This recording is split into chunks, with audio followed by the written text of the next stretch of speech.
Okay, so I need to get this laminated. It's getting wobbly. Here is the rule of 2.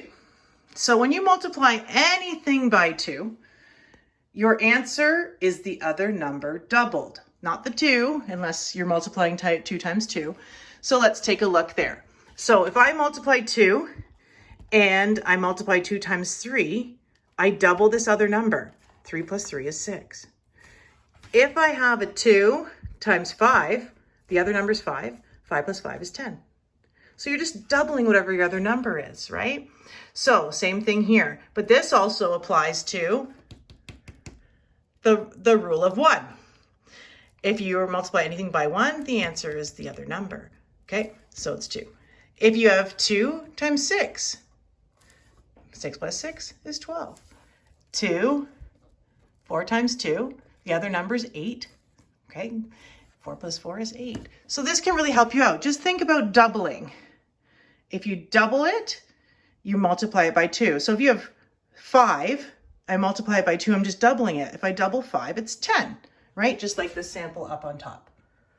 Okay, so that's our next one, is the rule of 2.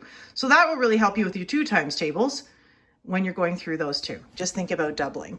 And the other one, the last one I have for tricks is 10. Let's flip this over. Oh, of course, it's the other way because it's a big one. Let's see if I can get this to work. Probably not. I'm just gonna see if I can wedge it in my door. Oh, I did. I wedged it in my doorway. Good for me. Okay, so this is the property or the rule of 10. And the explanation goes, when you multiply by 10, the answer is always the other number with the 0 added to the end. So if you have a 6 and you multiply it by 10, the answer is always the other number with a 0, the other number with a 0 on it. So 6 times 10 is 60. Okay? I'm multiplying 10 times 9. The other number from 10 is 9. So the answer is this other number with a 0 on the end. 5 times 10, the other number is 5. So whatever number is not 10, I add a 0 on the end. Okay? And that's a nice little trick to help you with the 10 times tables.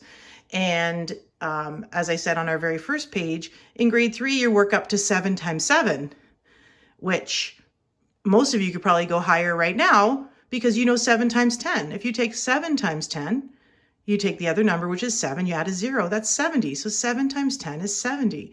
8 times 10 is 80. 9 times 10 is 90. 10 times 10, that's a tricky one, 100. So this is our next rule. And on your pages that are in the last of your series, there are straight multiplication questions.